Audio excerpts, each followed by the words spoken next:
everyone, Craig Ripley here. Welcome once again to Living Off the Slab. Today what I'm going to talk about is this Rotopax system where I was able to carry an extra gallon for water and an extra gallon container for gas as well.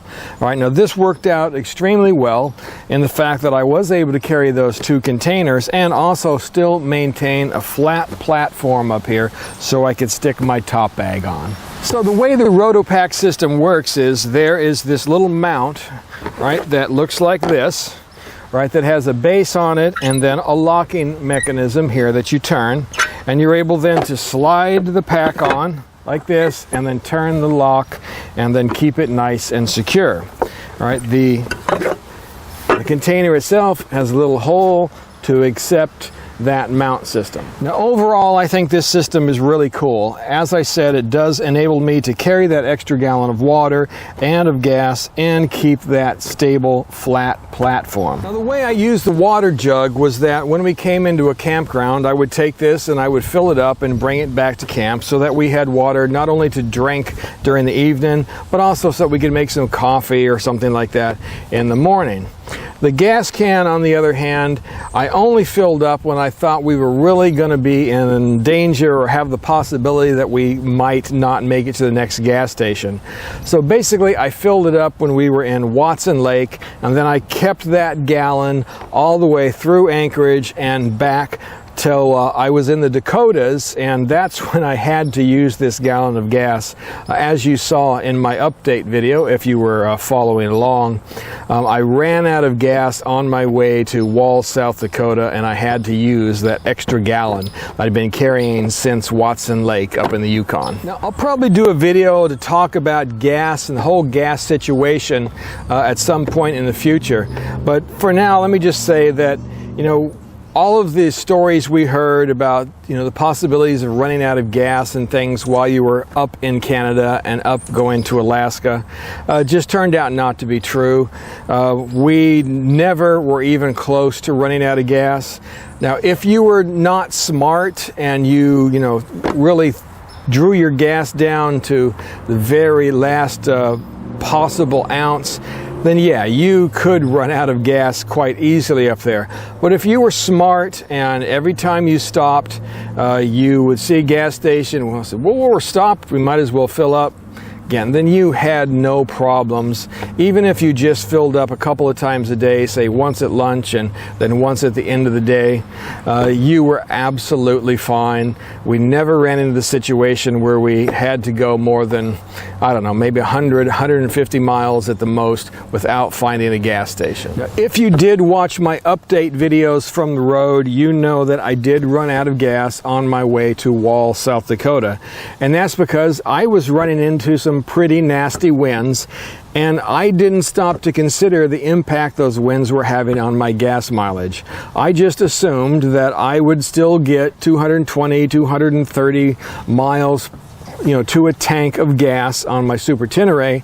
However, I ran out of gas at about 206 miles. All right, so it was good that I had this gallon of gas with me. Otherwise, I probably would still be stranded on the side of the road up there. So the problem that I had when I was on the side of the road with this gas can was that even though I had left a little bit of room here for expansion, it was still hot out and the canister had expanded more than I expected it. So it was a little bit hard to get off of the mount here. When I tried to get it off, I couldn't turn this piece very easily. I finally was able to, and I got this off. I then was able to open the canister and let the extra pressure out of it. I then installed this EPA approved spout, which the way this is supposed to work is, right, you turn this to the right to unlock it and then you push the spout in, and what happens is, if I can make it do this here, right, it comes out like this and it opens up the spout and it's supposed to then let gas out. But what would happen is every time I would do that, I would turn it over to pour it out, a little would come out and it would stop. Right, basically I think what was happening is it would get vapor locked, right? There is not a whole lot of space here to allow air in. There's a tiny hole here, but again, it's not much, especially when you're having to twist this and pull back on this and tip the can up all at the same time. It's quite difficult to get it to work, and this just wouldn't work. I tried like 3 or 4 times and it would not work. So what I ended up having to do was to get the spout out of the water canister, which is one like this here, and use it to get the gas out. And that worked great, right? It's just a regular spout, right? Open, got a nice air tube in there, again, to let air in to help push the gasoline out, or the water out in the case of the white container.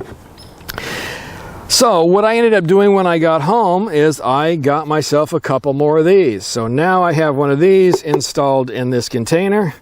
This thing here is going to go in the trash heap where it belongs, right? And so now I'm going to have one of these in each of my containers, so the water is easy to get out and the gas is easy to get out. I mean, I guess we all want clean air, but that is absolutely ridiculous that you have to go through all those contortions to make that damn thing work, and it still does not. So it's gone. I'm going to use the real simple spouts because they always work. So, okay guys, that's it then for this video. Now, I purchased these 2 canisters and the mount system from Twisted Throttle. So I'm going to leave links in the description of this video to the American and Canadian Twisted Throttle site. So if you are interested in getting these things, I appreciate if you would use those 2 links. It helps to support these channel. We get just a little bit of commission on anything that you purchase. So I greatly appreciate that. All right guys, that's it for today. We'll be back before too long with another one of these debrief videos.